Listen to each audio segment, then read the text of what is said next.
नमस्कार साथियों। अगर आप भी भारत देश के निवासी हैं तो आपको ये जानना बेहद ज़रूरी है क्योंकि पूरे देश में मकान सर्वे शुरू हो चुका है। एंड अगर आप इस मकान सर्वे में हिस्सा नहीं लेते हो या आप गलत जानकारी देते हो सरकार के अधिकारियों को तो फिर आप मुसीबत में पड़ सकते हो या फिर आपका जो घर है वो सरकार के अधीन हो सकता है।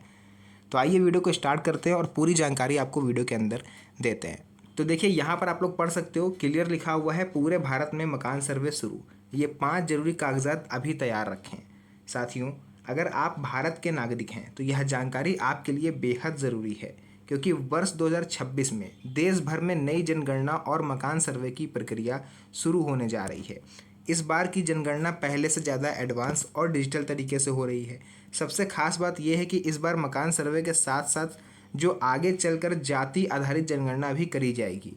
ऐसे में सरकार आपके घर, परिवार और संपत्ति से जुड़ी कई जानकारियां लेने वाली हैं। यानी अब घर घर सरकारी सर्वेयर आने वाले हैं, चाहे वो बीएलओ भी हो सकते हैं, वो सरकार के द्वारा निर्दिष्ट अधिकारी भी हो सकते हैं। तो अगर आपके घर पर अधिकारी आते हैं तो आपको उन्हें बिल्कुल सहजता से जवाब देना है और किन किन सवालों का जवाब आपको देना पड़ेगा, उन सवालों के बारे में भी आज के इस वीडियो में चर्चा होगी। तो वीडियो को अंत तक ज़रूर देखें। जनगणना 2026 क्यों है महत्वपूर्ण? देखिए, यह जनगणना हर 10 साल में एक बार होती है। ऐसा नहीं कि 2026 में ये जनगणना या मकान सर्वे पहली बार हो रहा है। 2011 में हो चुका है साथियों। अब 2011 में हुआ है, उस हिसाब से 10 साल बाद यानी 2021 में होना चाहिए था, लेकिन 2021 में आप सभी लोग जान रहे हो कोविड-19 पैंडेमिक आया हुआ था, महामारी फैली हुई थी, जिस वजह से ये चीज़ संभव नहीं हो सकी। तो फिलहाल उसके बाद सरकार लोकसभा फिर विधानसभा चुनाव में बिजी हो गई। अब जाके सरकार को फुर्सत मिली है तो एक बार फिर से जनगणना हो रही है। इससे नई योजनाएं सरकार लागू कर सकती है, पुरानी योजनाओं में बदलाव करती है, लाभार्थियों की संख्या तय करती है और कई योजनाएं बंद भी करती हैं। इसलिए इस बार का सर्वे हर परिवार के लिए महत्वपूर्ण है। चलिए अब जान लेते हैं कि मकान सर्वे क्या हो रहा होता है और ये क्यों हो रहा है। देखिए, जनगणना का पहला चरण होता है मकान सर्वे, यानी इंसानों की गिनती से पहले मकानों की स्थिति का पता करना। इसमें सरकारी सर्वे अधिकारी आपके घर आकर आपके मकान और परिवार से जुड़ी जानकारी इकट्ठा करेंगे। अब पहले की तरह बड़े रजिस्टर में जानकारी लिखी नहीं जाएगी।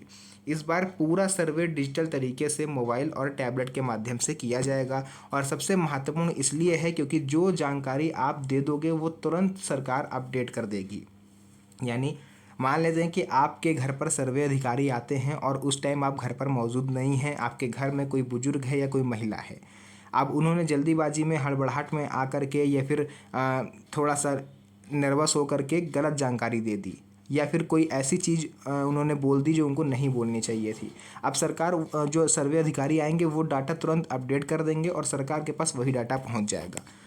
मान लीजिए आपके घर पर पक्की छत पड़ी हुई है। अब जो घर पर महिला या बुजुर्ग है वो ये सोचे कि लो हम घर में बता दें कि छप्पर पड़ा हुआ है, जिससे आगे चल के हमें सरकार मदद कर दे, पक्का मकान बनाने में सब्सिडी दे दे। अब उन्होंने झूठ बोल दिया। अब वो जो सरकारी सर्वे अधिकारी होगा वो उसी चीज़ को अपडेट कर देगा एंड आगे चल के अगर जांच होती है और आपके घर की छत पक्की पाई जाएगी तो फिर आप फंसोगे एंड गलत जानकारी देने के चक्कर में आपका मकान भी सरकार के अधीन हो सकता है। ये चीज़ समझ लीजिएगा क्योंकि मकान सर्वे कोई मजाक नहीं है, बहुत ही संवेदनशील प्रक्रिया है। सर्वे के दौरान कौन कौन से 33 सवाल आपसे पूछे जाएंगे?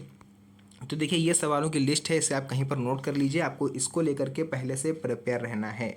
मकान किसके नाम पर है ये पूछा जाएगा और अगर कागजात आपके पास अवेलेबल हैं तो आपको तुरंत दिखाने भी पड़ेंगे, चाहे रजिस्ट्री हो या खतौनी हो, है ना, वो आपको दिखाना पड़ेगा। अगर आपके पास तुरंत नहीं है तो आप थोड़ा सा समय ले सकते हो, आप 2-3 दिन बाद उनको आने को बोल सकते हो, तब आप कागज़ दिखा सकते हो। परिवार का मुखिया कौन है, परिवार में कितने सदस्य हैं, कितने लोग बाहर नौकरी करते हैं, कितने घर में कमरे हैं, मकान कच्चा है या पक्का, बिजली और पानी की व्यवस्था है या नहीं, घर में शौचालय है या नहीं, कौन सा ईंधन इस्तेमाल होता है, परिवार की आय का स्रोत क्या है। तो ये 33 सवाल प्रमुख हैं जो आपको इनका जवाब देना होगा। ये मेन क्वेश्चन है, इसके अंदर सब क्वेश्चंस होंगे। जैसे घर में शौचालय है या नहीं, तो इसमें आपसे पूछा जाएगा कि घर में आपके शौचालय कितने बने हुए हैं, शौचालय की स्थिति क्या है, घर से कितनी दूर है, सरकार की तरफ से जो मदद मिली थी तब बनवाया था या अपने पैसे से बनवाया था, है ना, एक शौचालय में कितने लोग जाते हैं। इस तरीके से आपसे क्वेश्चन पूछेंगे। तो टोटल 33 क्वेश्चन हो जाएंगे। परिवार से जुड़ी जानकारी, कौन कौन सी जानकारी आपसे मांगी जाएगी? तो सर्वे अधिकारी आपसे ये भी पूछ सकते हैं कि परिवार में कितने पुरुष और कितनी महिलाएं हैं, घर में कितने बच्चे हैं, कितने बुजुर्ग हैं, कितने लोग विवाहित हैं, कितने अविवाहित हैं, कौन कौन सदस्य घर के बाहर रहते हैं। ठीक है, तो ये भी जानकारी आपको देनी है। एंड अगर कोई परिवार का सदस्य दूसरे राज्य या दूसरे शहर में नौकरी कर रहा है या दूसरे देश में नौकरी कर रहा है तो उसकी जानकारी आपको सरकारी सर्वेयर को देनी होगी।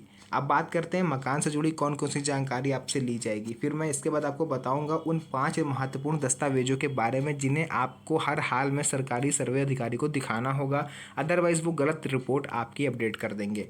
उसके बाद समस्या आपको होगी मकान संख्या, मकान मालिक का नाम क्या है, मकान की छत और दीवार किस प्रकार की है, मकान में कितने रहने योग्य कमरे हैं, पानी और नाली की व्यवस्था है या नहीं, बिजली कनेक्शन है या नहीं, शौचालय बना है या नहीं, या अपने घर को आप किस तरह से यूज़ करने वाले हो इन फ्यूचर, इंडस्ट्रियल यूज़ के लिए या रेजिडेंशियल यूज़ के लिए, तो ये भी आपको बताना पड़ेगा।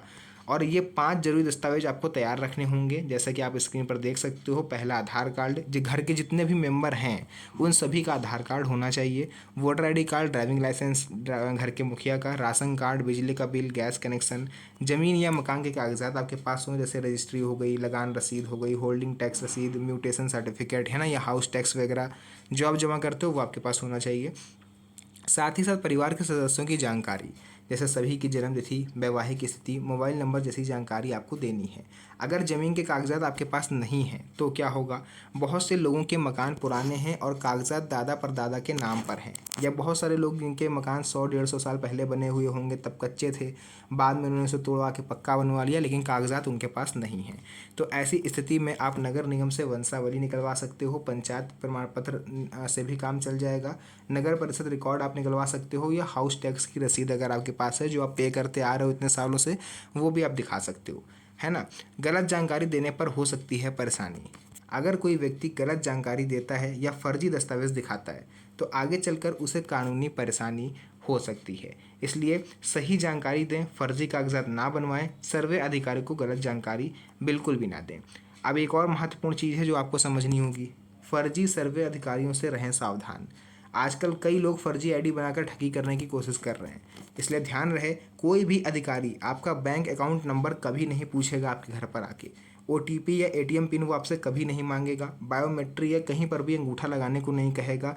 अगर ये सब चीज़ें कोई आपसे करने को कह रहा है तो समझ जाइए कि वो फ्रॉड है, और तत्काल घर के अंदर आ करके कंप्लेन करिए पुलिस से, और पुलिस को ऑन द स्पॉट मौके पर बुलाइए और उनको रंगे हाथों पकड़वाइए, ये आपका फर्ज है।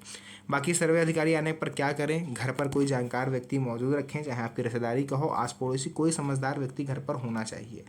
सभी जरूरी दस्तावेज तैयार रखें जो मैंने अभी आपको ऊपर बताए हैं, ये आपके पास रेडी होने चाहिए। ऐसा नहीं कि सरकारी सर्वे अधिकारी आपके घर पर आ गए फिर आप ढूंढ रहे हो, बक्सा खोल रहे हो, अलमारी खंगाल रहे हो कि रुकिए रुकिए कागज़ दिखा रहे हैं, क्योंकि वो इतना रुकेंगे नहीं, उनके पास इतना समय नहीं है।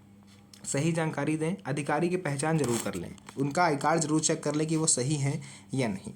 तो जो भी जानकारी है मैंने यहाँ पर आपको पूरा विस्तार से बताया। अगर कहीं पर कोई डाउट हो तो आप नीचे कमेंट सेक्शन में लिख सकते हो, उसका रिप्लाई मैं आपको दे दूँगा।